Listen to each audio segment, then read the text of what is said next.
안녕하세요. 디스플레이 담당 멘토 데이업 김채연입니다. 오늘 피로틱스 9월 9일자로 약 10% 상승을 보여주었습니다. 한동안 주가가 반영이 되지 않다가 높은 상승을 보여주어서 이 이슈에 대해서 궁금해하실 여러분들 위해서 정리해봤는데요.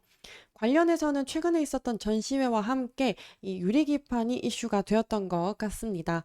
이 유리기판으로 인해서 이 외국인의 매수세를 끌어들일 수 있었고, 관련해서는 또 유리기판에 사용되는 이 TGV 장비가 이슈가 되었던 것 같습니다. 그래서 이 이슈 상황들 같이 한번 정리해 보도록 하겠습니다. 먼저 주가 차트부터 살펴볼 텐데요. 이 블랙 먼데이 패닉을 지나고 상승을 보여주면서 앞으로의 주가 흐름이 꽤 좋지 않을까 기대가 되었을 것 같은데요. 8월 중반부터 하락세를 이어져 오고 있는 모습입니다. 반도체와 관련해서 이 글로벌 반도체 시장이 좋지 않음에 따라서 8월 중반부터 하락세를 이어왔었는데요. 그러나 오늘 9월 9일자 흐름은 나쁘지 않았습니다. 약 10% 정도가 상승을 했고 1,390원이 올라서 현재 오늘 종가 15,640원 정도로 마무리했습니다. 관련된 이슈 상황 한번 살펴볼 텐데요. 2024년 PCB 관련된 전시회가 열렸습니다. 이 8월, 9월 4일에서 9월 6일까지 인천 송도에서 열렸던 KPCA 쇼 2024에서요. 이 LG 이노텍과 삼성전기가 유리기판 관련된 부분들이 이슈가 되었는데요. 이 필옵틱스도 마찬가지로 유리기판을 공개했습니다.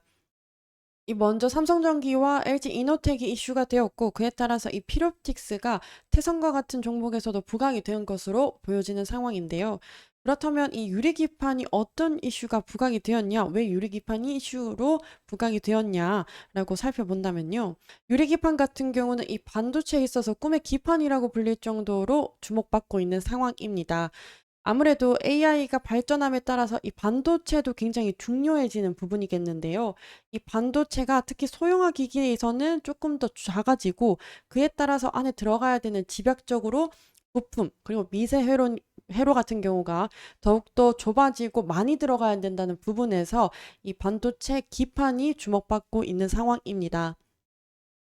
이 관련해서는 반도체 성능 그리고 전력 효율을 향상시키기 위해서 트랜지스터라고 하는 부품이 많이 탑재가 되는데요.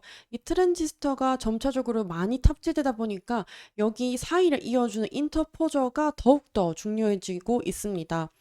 이 인터포저 같은 경우는요. 보시는 것처럼 유기 인터포저가 있고 실리콘 인터포저가 있는데 이 유기 인터포저 같은 경우는 아무래도 고원에 되게 약하다는 점이 있고 또 표면이 울퉁불퉁함에 따라서 이 미세 회로 기판을 잘 새겨야 되는데 그 부분이 굉장히 어렵다는 단점이 있는데요.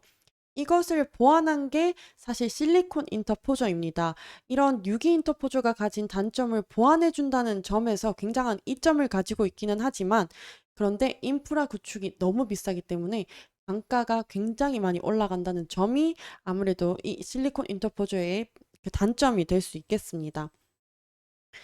그런데 이 유리기판 같은 경우는 인터포저가 따로 필요가 없고 인터포저 없이도 유리기판이 스스로 홀로 감당할 수 있다는 점이 굉장한 이점이 되겠는데요.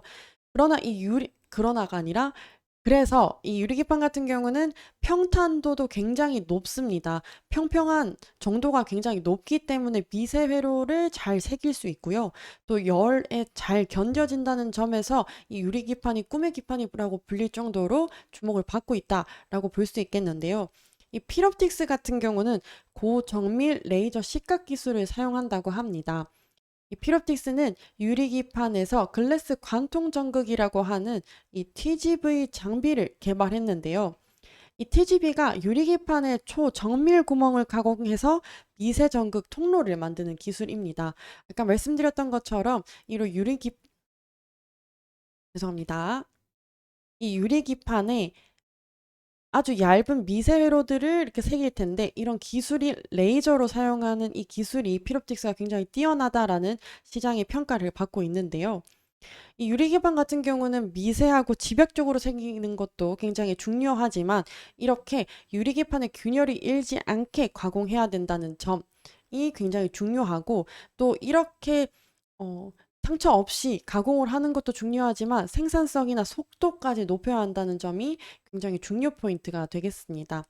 이런 부분에 있어서만큼은 피롭틱스가 어느 정도 인정을 받고 있는 것 같은데요. 유리기판 장비가 지금 현재 올해 추가 발주가 되지 않을까 기대가 된다라는 이슈들도 나오고 있는 상황이었습니다. 관련해서는 이 TGV 시장이요. 사실상 전 세계적으로 많지도 않지만 이 유일한 경쟁사가 유럽의 엘사라고 하는 경쟁사가 있는데요. 이 경쟁사 같은 경우는 장비 대비 공정 속도 그리고 품질 등으로 상대적으로 앞서 있다는 점에서 피롭틱스가 이 장비가 꽤 괜찮다라는 평가도 같이 받고 있는 상황입니다.